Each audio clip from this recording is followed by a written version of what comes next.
Hi, it's Rachel Pickworth from Mad Leaders, and the topic I'm here to talk about today is self-leadership, but specifically about managing up. So what I find when I work with leaders one-to-one in a coaching format is that over time we eventually circle around to the question of, what's your relationship like with your manager and how often are you catching up with your manager? And the answer I get is extreme. Right, so whether or not I'm working with a team leader right through to say executive director level, where these individuals are all reporting into somebody, the response to that question can be anything from, well, I can't remember the last time I had a one-on-one with my direct manager, to we catch up every week, and it can be anything in between. And then when I go deeper to explore what is it that you actually talk about, and I want you to think about this when I'm sharing this with you now, is think about for yourself, what level of conversation are you having? How deep are you going? What's the context? Is it a conversation where your manager has their manager hat on, say their operational hat on, or is it a conversation where they have their leadership hat on? And if you're not sure what I mean by that, I mean, one is more operational and what are you doing and where are you at and what are you delivering, as opposed to where are you going? Where is your team going? How is your team plugged into the strategic vision? Do you even know the strategic vision of the organization and where the business is headed and how your team fits into that? And then taking it to a career perspective or a development perspective, are you having a regular conversation with your one-up manager about your development and what's happening there and your career progression?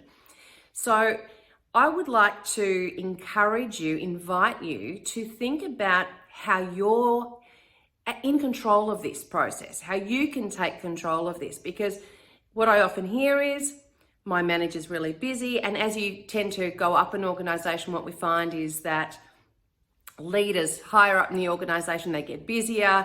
And there's almost kind of this, not abdication, but in some organizations, some leaders, the further they go up, spend less and less time with their direct reports. And possibly it's the assumption that the people who are reporting into them are getting more and more mature as leaders and don't need as much support. But I really want to challenge that way of thinking. And I want to challenge for you how you manage up and how you ensure that you get what it is you need from your manager. We all want to be led. We all want to be plugged into the strategic vision and where we fit. And we all want to have conversations around where we're headed and what we're doing. Particularly if you're someone who wants to grow, you want to move up in the organization, or maybe it's not moving up in the organization, but you just want to stay in the role you're in because you love it. But what you want is to continue your growth. And if you are someone who's prepared to lead yourself and you're someone who wants to drive your own development and take responsibility for that, the opportunity, the summary, the nutshell here is for you to think about what will it take, what support do you need in order for you to be at your best, in order for you to thrive, grow, and most importantly, in order for you to provide your greatest value to the business, to your people, to the team, to the wider business, and even to the industry. In order for you to provide your greatest value and therefore be most fulfilled in your career, what is it that you, in an ideal world, blue sky world, what is it that you would like from your manager, from your leader? So practically, how does that translate?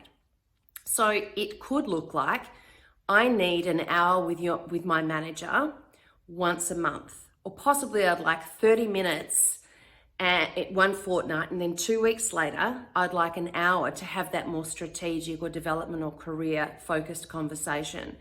And that's something that you share with your manager. For me to provide my greatest value here, I'd really like that time. It creates the space for us to have these bigger conversations, more strategic conversations about your role, your team, your development, your career, etc. And have those conversations, have those feedback conversations, and to build the relationship with your manager to continue that relationship. In order for relationships to be deepened and to really thrive, and for you to get the best, to provide your greatest value to your manager, but also for your manager to be the best manager possible for you, the best leader for you, you need that consistency in the relationship for that to grow and strengthen, and to build in that trust and have that vulnerability to have those deeper conversations where it's safe to talk about your growth and opportunities and challenges you may be facing.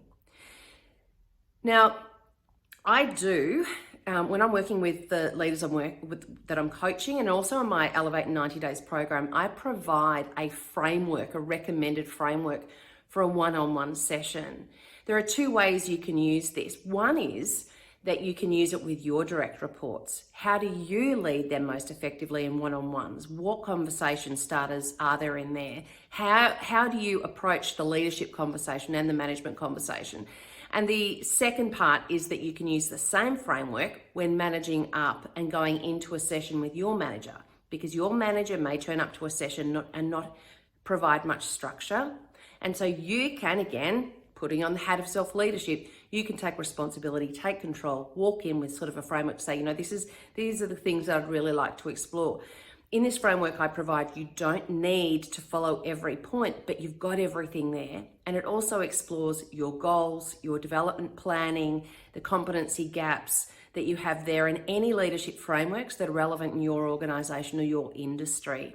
So the summary is, the nutshell is, that I'd like to encourage you, invite you as a leader to think about what you need from your manager in order to provide your greatest value to the business, to your team, and to the outcomes that you're there to achieve, right?